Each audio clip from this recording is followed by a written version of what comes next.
Mesdames et messieurs, c'est avec béatitude que je vous retrouve une fois de plus au compte de ce journal sur Alliance 24. Bienvenue. Dans son message adressé à la nation, le président du Conseil militaire de transition, le président de la République, chef de l'État, le général Mahamat Idriss Déby Itno, a souligné que l'année 2022 sera une année des sports et de l'emploi des jeunes. Je vous convie de suivre un extrait de son allocution au micro de nos confrères de la télévision. Même optique, le gouvernement doit poursuivre la réalisation des projets infrastructurels pour permettre à notre secteur industriel d'amorcer réellement son éclosion. Pour ce faire, le secteur de l'énergie, qui est la principale source de soutien au développement, doit constituer l'une de nos priorités pour l'année 2022. Ainsi, les réformes relatives à la modernisation de ces secteurs pour une bonne distribution doivent être implantées. De grands projets amorceront en 2022 leur mise en œuvre dans le but d'augmenter notre capacité énergétique. Il s'agit de l'interconnexion électrique entre le Tchad et le Cameroun, du projet de l'énergie solaire pour le développement rural au Tchad et d'autres projets dans le secteur de l'énergie solaire qui sont en négociation avec nos partenaires et qui vont contribuer à l'accroissement de l'offre énergétique. L'amélioration des conditions de vie de nos populations demeure notre priorité. À ce titre, un certain nombre de projets vitaux, notamment l'amélioration de l'accès à l'eau potable, le renforcement des services de santé maternelle et infantile, l'appui à la productivité des chaînes de valeur viande et lait et l'appui au développement de la microfinance en soutien à l'entrepreneuriat des femmes et des jeunes seront mis en œuvre en 2022 pour permettre à notre pays d'accélérer sa marche vers l'atteinte des objectifs de développement durable.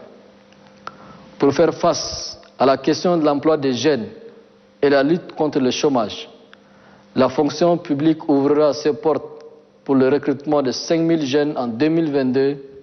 Dans la même veine, l'enveloppe de financement en faveur de l'entrepreneuriat des jeunes sera revue à la hausse. 2022 sera aussi une année de sport au Tchad. Tous les championnats, dans les différentes disciplines, seront relancés pour offrir un cadre d'épanouissement et d'affirmation à la jeunesse. Considérées comme le trésor de la nation, les femmes continueront à bénéficier de toutes les attentions du gouvernement. En 2022, il est notamment prévu la création d'un fonds d'appui aux initiatives féminines et l'adoption de la stratégie nationale de lutte contre les violences basées sur le genre. Le vice-président du comité thématique du Kotni, Senoussi Mahamat Ali, a accordé un entretien à une équipe de la radio et télévision Al-Nasr ce 9 janvier 2021. Un entretien au cours duquel plusieurs sujets allant dans le sens du processus de dialogue national inclusif ont été abordés. Suivez l'extrait de son allocution au micro de Tigabé Klimas. La question tchadienne, je crois qu'au Tchad, nous sommes à plus de 95% pratiquants religieux. Nous sommes tous croyants. Moi, je crois en Dieu. Je crois que Dieu a un rôle important dans notre destinée. À tout le monde, j'ai dit priez. Prions tous, musulmans, chrétiens et autres, prions pour que le Tchad aille mieux. Ça, c'est la première observation. La deuxième observation, prenons en compte que nos vœux intimes soient dans le sens de l'intérêt national. Parce que certains pensent qu'on arrange un tel État, une telle forme de l'État pour tel et tel, ça ne changera pas la logique des choses.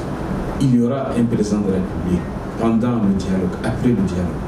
Il y aura ce président de la République ne peut pas être à la fois de toutes les ethnies. Il ne peut être que d'une seule ethnie. C'est une réalité sur cette terre. Ayons l'amabilité donc de faire en sorte que c'est lui qui, pendant le dialogue ou après le dialogue, reste à la tête de l'État, qu'on soit conscient qu'il doit agir dans l'intérêt du Tchad. Et que nous œuvrons pour que le Tchad soit le premier gagnant de tout ça. Regardons le monde entier, le monde a beaucoup changé, vous savez. Quand vous voyagez, vous allez constater que le niveau de développement, même en Afrique de l'Ouest, quand vous voyagez, le monde a beaucoup changé de ces pays.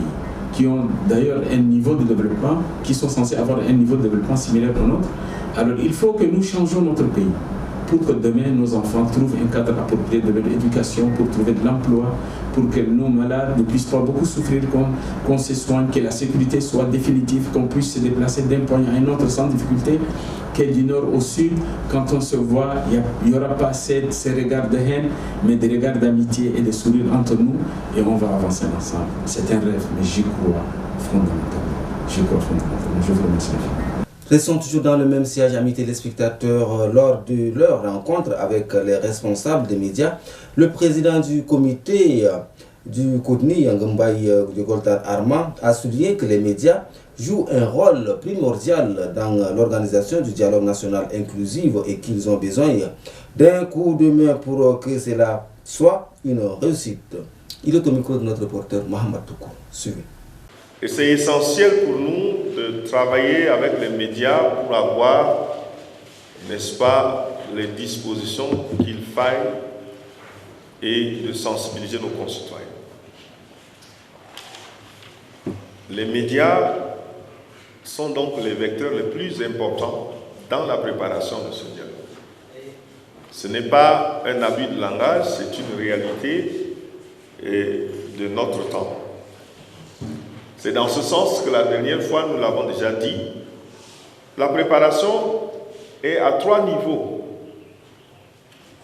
Aujourd'hui, avec l'annonce de cette date du 15 février, comme vous avez suivi le rapporteur, nous sommes pratiquement dans les dernières retouches. La première étape de la préparation qui concerne l'organisation des pré-dialogues est totalement remplie. La deuxième étape qui concerne la préparation, qui concerne donc les travaux dans les sous-comités thématiques est aussi remplie. Les 5 sous-comités thématiques ont rendu leur rapport. Nous sommes sur la compilation des rapports et d'ici le 10 janvier, nous aurons donc aussi à ce niveau-là un rapport d'étape finalisé. La troisième étape de la préparation qui concerne les questions ad hoc est pratiquement aussi en train d'être achevée. Hier, nous avons reçu l'avant-projet du règlement intérieur du dialogue qui a été déjà finalisé et qui sera soumis aux participants. Et nous travaillons sur les questions de critères, d'agenda, de format, ainsi de suite, de sorte que dans ce délai-là, nous puissions relever le pari. Merci pour votre fidélité renouvelée sans cesse à la radio et télévision Al Nasr, mesdames et messieurs. Prenez soin de vous et à très bientôt.